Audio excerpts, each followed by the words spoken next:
Happy Monday, peoples. I hope you had a great weekend. I know I did. I spent much of it playing video games, creating content, hanging out with my family, and watching the NFL playoffs, which is one of the topics I want to muse about today.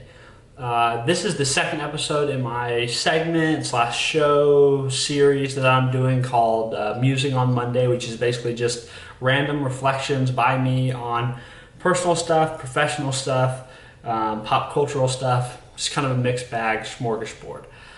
The first thing I want to talk about this Monday, it actually happened last week, but it has to do with kind of the YouTube creator community was brought into the spotlight when a very famous YouTuber by the name of Logan Paul made what I agree with as being a large mistake. But that's kind of where I want to offer my opinion on this situation. If you don't know what I'm talking about, the long and the short of it is basically Logan Paul was filming a video for his channel, one of his vlogs, and he was in Japan with friends. And while they're on this trip, they visited this, what I understand is a national forest. And this national forest is very well known for being haunted by supposedly spirits because a large number of Japanese citizens commit suicide there every year. I know it's kind of morbid and sad, but he was there filming, obviously kind of on a touristy mission to find something different or odd to put in his vlog. And in the process of all this, he unfortunately stumbled across somebody who had actually committed suicide relatively recently, and they stumbled across his body. The aftermath, all the fallout, has to do with his handling of finding the body, his reactions to it, why he kept filming, because in essence what he did was he ended up actually releasing a vlog about that day and that experience, and somewhat turned it into a kind of suicide awareness vlog video, which I'm sure wasn't his intention when he went there, but because of what he experienced and saw, it was like thought it would be a positive platform. However, some of the clips in that video were by and large inappropriate reactions.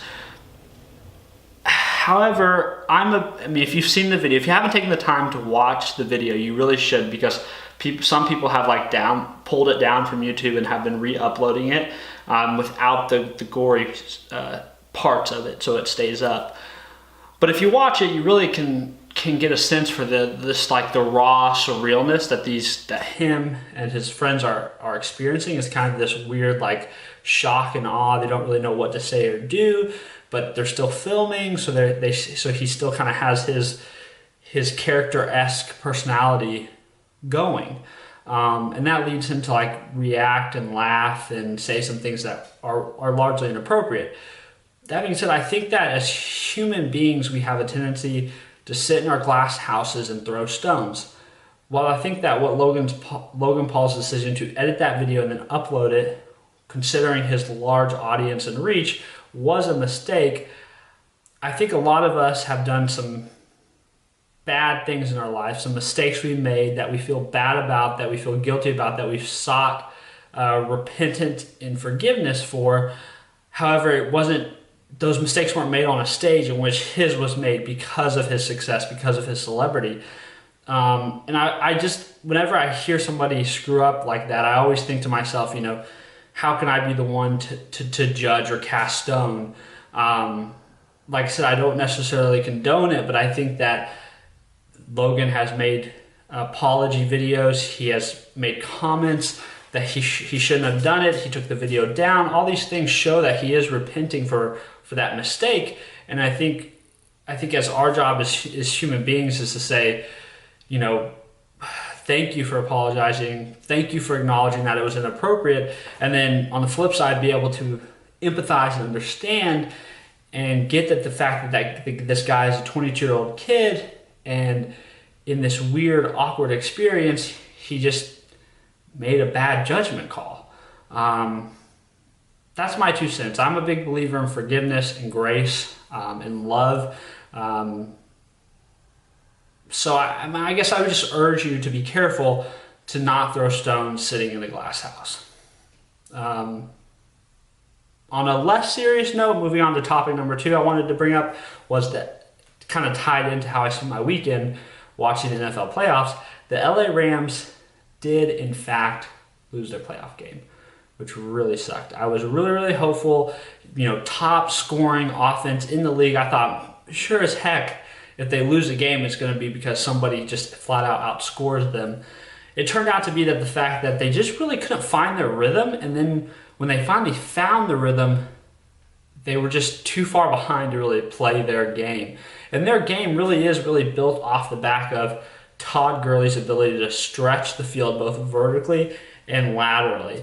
His ability to have teams really be threatened by him both in the passing game, in the flats and in screens, and then his ability to also run the ball really forces defense to deal with that by bringing extra men into the box. And that opens up the field for guys like Cooper Kupp, Robert Woods, and Sammy Watkins. And they just didn't quite get Todd Gurley going enough and in enough rhythm to really be able to play their game. And then when they finally got there, they were in the second half. They're down several scores, and they need to get the points, and they just keep stubbing their toe, because at that point they have to sort of eliminate Todd Gurley's versatility and really rely on their ability to make plays through the air to catch them up, which was unfortunate. But I think the season in and of itself was a win-win. I mean, who would have expected one of the worst teams in the NFL last year to actually be the best offense in the league this year and make it to the playoffs? So I think as a franchise, they should really be proud of themselves. And I know as a fan, I'm very, very happy with what they've done, and I'm happy with Sean McVay's leadership, and I think he's largely to credit for the turnaround there. And while I am a Jeff Fisher fan, I think that obviously Sean McVay is young and brings something very unique and a unique perspective, especially on the offensive side of the ball. And then bringing in a veteran defensive coordinator like Wade Phillips, who's just known for being he just takes defenses and crafts them into unstoppable forces, or I guess the better word would be immovable objects, right? Because it is defense.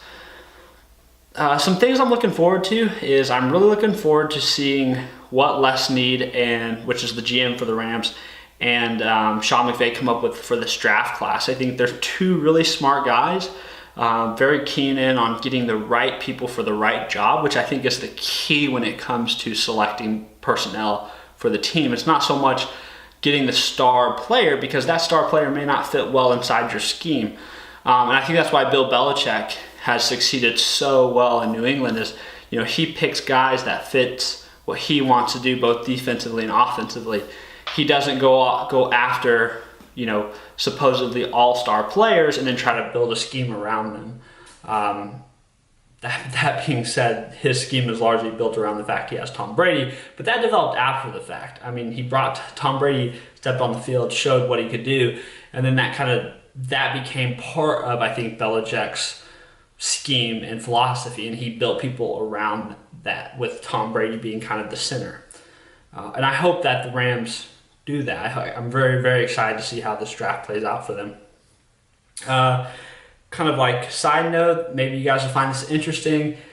My favorite 4 players on the LA Rams right now are Cooper Kupp, Adam Whitworth, which he's actually an offensive lineman, but he's a very senior offensive lineman. I felt like he brought a lot of maturity to our offense this year, and it was one reason why I think Jared Goff has played as well as he has played. And then on the defensive side of the ball, I've got to give my favorites to Aaron McDonald and Alec Ogletree. They're just awesome, solid defensive players who make plays. Like I said, I'm bummed they lost, but I'm very optimistic about the future. Last topic I want to talk about before I end this episode, I'm going a little bit over my 10-minute goal mark, but is make an NFL Super Bowl prediction. And I got to say, the New England Patriots, you just really statistically can't pick against them, right? I mean, if you have Tom Brady on your team, I think you'd be dumb to pick anybody else against them. That's being said, if the Rams were still in contention, I'd be picking the Rams right now, but the Rams are out of contention, so I feel comfortable saying I'm very, very, very, very... I would place a very, very, very, very big bet on the New England Patriots winning the Super Bowl. I would be surprised if they did not. I think Tom Brady, despite being what most people would say towards the end of his career, he's playing some of the best football he's ever played, and he just keeps getting better and better and better. And I think every time that man steps on the field, I think you have to be several scores ahead of him. 2-3 scores ahead of him going into the fourth quarter, and you better hope you don't give him the ball 2 or 3 times in the fourth quarter, because you could be up 7 points with 2 minutes left, and the game is still very much more than in the realm of possibility that Tom Brady is going to drive down the field, score those 7 points, tie it up at the minimum, if not actually win it. So that's my pick. I'd love to know what you guys think.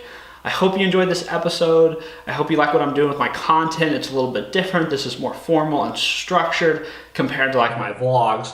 It's still a very informal, unstructured overall show when you compare it against the rest of the content out there, but that's the way I like it. That's the way I want it to be. So drop me a comment. Let me know what you think. If there's topics maybe you want to get my opinion on or want to hear what I think, I'd be happy to share it. And I'd love to know in the comments who you guys are predicting is going to win the Super Bowl. Let's see if you guys fall in line with my belief about Brady, or maybe you guys want to go with like the Falcons or the Vikings, because I think those teams look really great. And then Drew Brees, tonight watching him play was just phenomenal. He is on his game. So maybe that's who you pick. Anyways, let me know in the comments. If you guys like this, please go to my social media, go to my YouTube channel, go to my SoundCloud. Maybe you're on SoundCloud, hit that follow button. If you're on YouTube, hit that subscribe button. Check me out on the other socials like Instagram, Facebook, Snapchat. Just search stevan.freeborn. You'll be sure to find me. Send me a DM. Let me know you're there and what you thought about this episode. So until